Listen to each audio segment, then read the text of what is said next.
ఓం శ్రీ గురుభ్యో నమ. ఓం శ్రీ మాత్రే నమ. మే 21వ తారీఖు నుంచి 30వ తారీఖు వరకు కూడా మేషాది ద్వాదశ రాశుల యొక్క ఫలితాలు ఏ విధంగా ఉన్నాయో తెలుసుకుందాం. ప్రధానంగా గ్రహగతుల్ని మనం చూసినట్లయితే కుజుడు మేషరాశిలో, వృషభంలో రవి బుధులు, మిథునంలో శుక్ర గురువులు, అలానే కుంభంలో రాహు, మీనంలో శని, సింహంలో కేతు యొక్క సంచారం.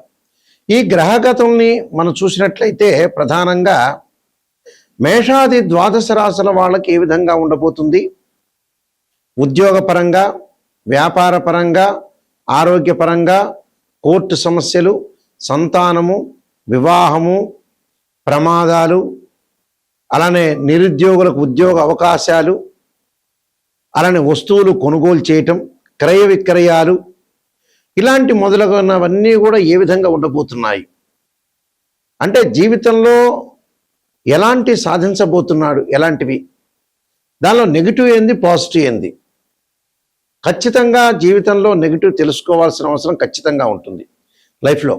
ఆ నెగిటివ్ని మనం పాజిటివ్ చేసుకోవటం ఎలాగా అనేది ఆలోచన చేస్తేనే మన లైఫ్ అనేది ముందుకు వెళ్ళే అవకాశం ఖచ్చితంగా ఉంటుంది. ఎప్పుడు కూడా మనం పాజిటివ్ అనేది కాదు, ఇక్కడ పాజిటివ్ అనేది సహజంగా మీకు తెలిసిన విషయమే. కానీ నెగిటివ్ని పాజిటివ్ చేసుకొని మనం సూపర్ స్టార్స్ కావటం ఎలాగా అంటే శ్రేయ లోపం మెరుగుట పెద్ద విద్య, లోపం ఎరిగిన వాడే పూర్ణవుతాట. అంటే మన లోపాలని మనం సవరణ చేసుకొని ముందుకెళ్తే జీవితం అనేది సార్థకత అవుతుంది.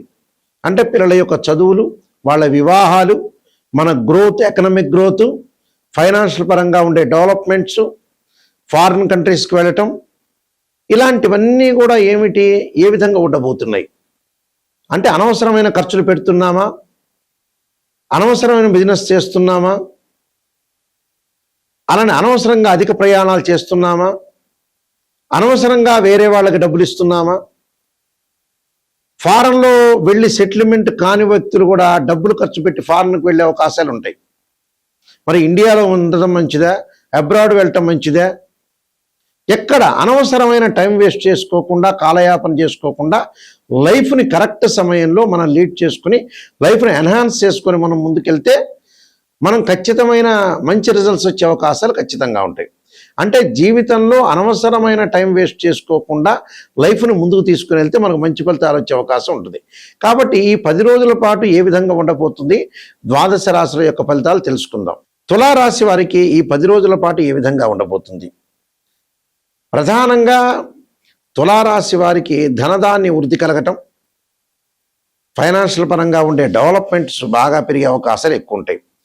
ఎందుకంటే వీరికి వచ్చేటప్పటికల్లా నవమ స్థానంలో శుక్రుడి యొక్క సంచారం వల్ల ఏదో గతంలో ఏదైతే వివాహ శుభ కార్యక్రమాలు ఆగిపోయినాయో మళ్ళీ స్టార్ట్ అయ్యే అవకాశాలు ఎక్కువ ఉంటాయి. అంటే వీళ్ళు ఒక శుభ కార్యక్రమాన్ని కూడా ఒక ఆర్గనైజేషన్ చేసే అవకాశం ఉంటుంది. గురువు వల్ల కూడా ధనధాన్య వృద్ధి, వృత్తిలో నైపుణ్యత సాధిస్తారు, సకాలంలో ఇన్ టైంలో పనిచేసే అవకాశం ఒకటి ఉంటుంది, ప్రణాళికాబద్ధంగా రూపొందించుకుని లైఫ్ను లీడ్ చేసుకునే అవకాశాలు ఖచ్చితంగా ఉంటాయి. కాబట్టి 6వ స్థానంలో శని వల్ల కూడా ధనధాన్య వృద్ధి కలగటం ఒకటి, 7వ స్థానంలో కుజుడి యొక్క సంచారం వల్ల భార్యాభర్తల మధ్యలో చిన్న చిన్న విషయాలకి డిస్ప్యూట్స్ కావద్దండి. అలానే అష్టమంలో రవి బుధుల యొక్క సంచారం వల్ల ఆరోగ్యపరంగా కొద్దిగా జాగ్రత్త వహించడం చాలా మంది. జాగ్రత్త అంటే చాలామంది అడుగుతుంటారు. జాగ్రత్త అంటే సమయానికి ట్యాబ్లెట్ వేసుకోవాలి, భగవంతుడి యొక్క ఆరాధన చేసుకోవాలి, ఏది తినాలో పదార్థం తినకుండా ఉంటే చాలా దాన్ని మనం ఓవర్కమ్ చేసినట్టే. అయితే ఉద్యోగంలో మంచి ఫలితాలు వస్తాయి, ఇతరుల యొక్క ప్రశంసలు, ఆర్థిక ఇబ్బందులు విషయంలో ఎలాంటి ప్రాబ్లం లేదు, రుణ బాధలు తగ్గించుకుంటారు. అలానే ఓర్పుగా ఉండాలి అవసరం. ముఖ్య కార్యక్రమాల్లో విజయము, పట్టుదల సాధించడం, అంటే అశ్రద్ధ వహించకుండా సమస్యలు పెరగకుండా చూసుకోవటం మంచిది. వ్యాపార పరంగా లాభాలు, వ్యాపార పరంగా పనులు పూర్తి అయ్యే అవకాశాలు ఖచ్చితంగా ఉంటాయి. కాబట్టి నేను కొన్ని పరిహారాలు చెప్పబోతున్నా, పరిహారాలు మీరు పాటించండి, మీకు మంచి జరిగే అవకాశాలు ఖచ్చితంగా ఉంటాయి. ప్రధానంగా ఏ గ్రహాలైతే మనకు బాగలేదో ఆయా గ్రహాలని ఆరాధన చేయటం చాలా ముఖ్యమైన విషయం. మనకి జాతకంలో మనోవేదనలు ఉన్నాయి అని అన్నప్పుడు చంద్రుడి యొక్క ఆరాధన చేయాలి. క్షీరపుత్రాయ విద్య అమృతతత్వాయ ధీమే తన్నో చంద్ర ప్రచోదయాత్ అనే మంత్రాన్ని వీలైతే దదీశంక తుషారాభం క్షీరోధారణం సంభవం నమామి శశనం సోమం శంభురు ముకుట భూషణం అనే మంత్రాన్ని చక్కగా చదువుకోవాలి.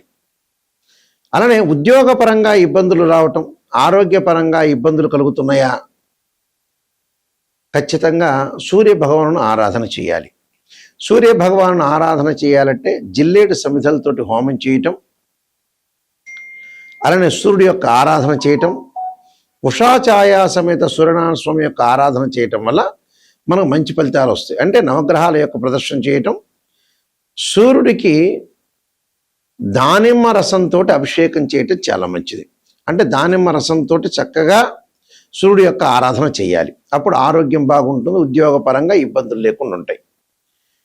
అలానే కుజుడు వల్ల ప్రమాదం జరుగుతుందా, మన జాతకంలో కుజుడు బాగలేదా అంటే అంగారకుడిని ఆరాధన చేయాలి, సుబ్రహ్మణ్య స్వామి యొక్క ఆరాధన చేయాలి. తత్పురుషాయుడే మహాసేనాయుధీమే తన్నో షణ్ముఖ ప్రచోదయాత్ అనే మంత్రాన్ని చక్కగా చదువుకోవాలి. అలానే సుబ్రహ్మణ్య స్వామి యొక్క అష్టకము 2 జంట సర్పాలను దానం చేయాలి.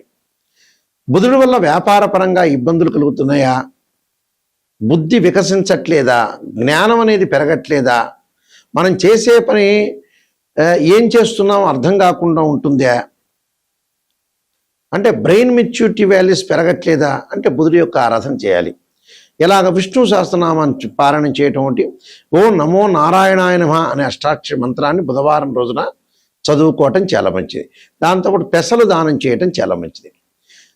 అలానే ధనకారకుడైన గురువు బాగుండట్లేదా, విద్య యందు విద్యార్థులకు అనుకూలంగా లేకపోతే దక్షిణామూర్తి స్తోత్ర పారాయణం చేయటం, దత్తాత్రేయ స్వామి యొక్క పారాయణం చేయటం, అలానే గురువుకి అంతరిక్ష దేవతైన తారా మహాదేవి యొక్క స్తోత్రాన్ని పారాయణం చేయాలి. దాంతోపాటు వివాహం కావట్లేదా, వివాహానికి అడ్డంకులు వస్తున్నాయా అంటే శుకుడి యొక్క ఆరాధన చేయాలి. అంటే వివాహం కాని అమ్మాయిలు వరపాశుపతాశ్రుద్రాభిషేకం, అఘోర గౌరీపాశుపతాశ్రుద్రాభిషేకం, అబ్బాయిలు కన్యాపాశుపతాశ్రుద్రాభిషేకం చేయాలి. ఎల్నాటి శని అంటే జన్మశని, వ్యయశని, ద్వితీయ శని ఎల్నాటి శని అంటాం మనం. అలానే అర్ధాష్టమ శని, అష్టమ శని, కంటక లేదా పొంగు శని ఉందా, శని మహర్దశ సరిగా లేదా అని అంటే ఖచ్చితంగా శని యొక్క ఆరాధన చేయాలి. నీలాంజన సమాభాసం రవిపుత్రేమాగ్రజం ఛాయామార్తాండ సంభూతం తం నమామి శనైశ్వరం మంత్రంతో పాటు దక్షిణాకాళి యొక్క స్తోత్ర పాలనం చేయటం, అలానే నల్లని ద్రాక్షారత్నంతో శనికి అభిషేకం చేయటం చాలా మంచిది. అలానే విదేశాలకు వెళ్ళలేకపోతున్నారా, చక్షు దోషాలనేవి ఉంటే రాహు యొక్క ఆరాధన చేయాలి. రాహుకు అధిష్టాన దేవతైన దుర్గాదేవిని, అలానే సర్పాన్ని ఆరాధన చేయాలి. అంటే నాగరాజాయుధమే పృథ్వీధరాయుధమే తన్నో సర్ప ప్రచోదయాత్ అనే మంత్రాన్ని చదువుకోవాలి. అలానే కేతు యొక్క దోషం ఉంటే గణపతి యొక్క ఆరాధన చేయాలి. అంటే గణపతిని గకార అష్టోత్తరంతో ఆరాధన చేయాలి. అలానే ఇక్కడ దానితో పాటు ధనానికి సంబంధించిన ఇబ్బందులు కలిగితే ఓం యక్షాయ కుబేరాయ వైశ్రవణాయ ధనధాన్యాధిపతే ధనం ధాన్యం సమృద్ధిమే దేహిమే దాపయస్వ అనే మంత్రాన్ని కూడా చక్కగా చదువుకోవటం చాలా మంచిది. అలానే శత్రువులు ఎక్కువగా ఉన్నారా, కార్తవీర్యార్జునుడి యొక్క మంత్రాన్ని, భగళాముఖి అమ్మవారి యొక్క ఆరాధన చెయ్యాలి. అలానే రాహుకేతుల యొక్క దోషం ఉంటే కూడా ధూమవతి యొక్క అమ్మవారి యొక్క ఆరాధన చేయటం చాలా మంచిది. ధూమవతి యొక్క ఆరాధన చేయటం వల్ల కూడా మనకి దోషం అనేది తొలగిపోతుంటుంది. అలానే వివాహం కావట్లేదు, దగ్గరకు వచ్చినట్టు వచ్చి వివాహాలు వెనక్కి వెళ్ళిపోతున్నాయా, కమలాదేవి యొక్క స్తోత్ర పాలనం చేయటం కూడా చాలా మంచిది.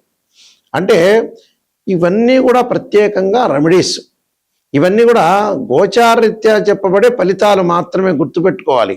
ఇవన్నీ కూడా మనం చెప్పే ఫలితాలు ప్రతిసారి కూడా రాశి ఫలితాలు 20% సూచనలు మాత్రం. కానీ 80% ఎలా ఉంటుంది, బర్త్ చార్ట్ మీదే డిపెండ్ అయి ఉంటుంది. బర్త్ చార్ట్ అంటే ఏమిటంటే ఒక చెట్టు కింద వేళ్ళు అని అర్థం. ఆ వేళ్ల పైన కాండం ఉంటుంది, దాని కొమ్మలు ఉంటాయి, ఆకులు ఉంటాయి. ఆకులు అంటే ఏమిటంటే గోచారం. ఆకులు ఎలా ఉంటుంది, రైన్ సీజన్లో వస్తుంది, వింటర్ సీజన్లో అలానే ఉంటే, సమ్మర్ సీజన్లో కింద పడిపోతుంటాయి. ట్రాన్సిట్ సిస్టానికి అలానే బర్త్ చార్ట్కి లాట్ ఆఫ్ డిఫరెన్స్ ఉంది. కానీ నిజంగా ఆస్ట్రాలజర్ని ఎవరైనా అప్రోచ్ అయితే, ఎవరినైనా సరే, మమ్మల్నే కాదు మీరు ఏరే వాళ్ళైనా సరే అప్రోచ్ అయినప్పుడు గురువుగారు నిజం చెప్పండి, నెగిటివ్ అయినా పాజిటివ్ అయినా చెప్పండి అని తెలుసుకోవాలి. చాలామంది కూడా ఈ మధ్యకాలంలో ఏం చేస్తున్నారు, పాజిటివ్ చెప్పడానికి ఊవిర్లాడుతున్నారు. ఆహా, ఆ ఆస్ట్రాలజర్ నాకు పాజిటివ్ చెబుతున్నారేమో, మరి అద్భుతంగా చెబుతారు, నేనంతా నెగిటివ్ అయితే నేను వినలేను, ఆ చెవులకి నాకు నెగిటివ్ ఎక్కదు అని ఆలోచన చేసేవాళ్ళు చాలామంది ఎక్కువ ఉన్నారు.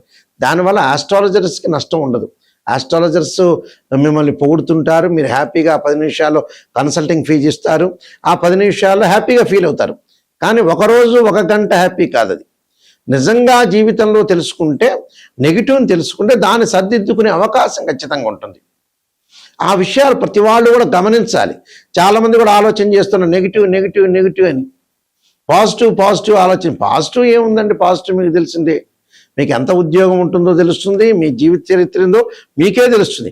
కానీ రాబోయే రోజుల్లో నెగిటివ్ ఎలా ఉండబోతుంది, దశలు అంతర్దశలు ఎలా ఉంటాయి, 16 లగ్న కుండల్ని అనాలిసిస్ చేయటము, అలానే 16 లగ్న కుండల్లో కూడా డివిజనబుల్ చార్ట్స్ ఉంటాయి డిగ్రీల్లో. మ్యాథమెటికల్ క్యాల్కులేషన్ చేయాలి.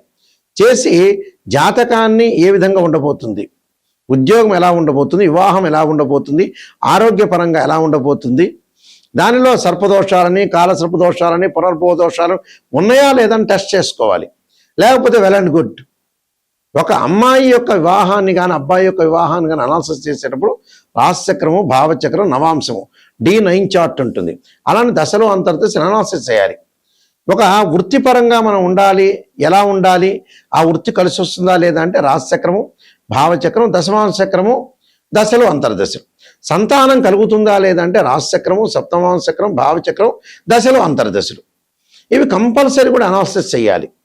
ఇంకా డీప్గా స్టడీ చేస్తే అష్టవర్గును కూడా మనం డీప్గా స్టడీ చేయొచ్చు. అంటే ఆస్ట్రాలజీలో రకరకాల పద్ధతులు ఉన్నాయి. కేపీ సిస్టమ్ అని, బివి రామన్ అని, వైదిక ఆస్ట్రాలజీ అని, ఇంత సబ్జెక్ట్ ఉంది.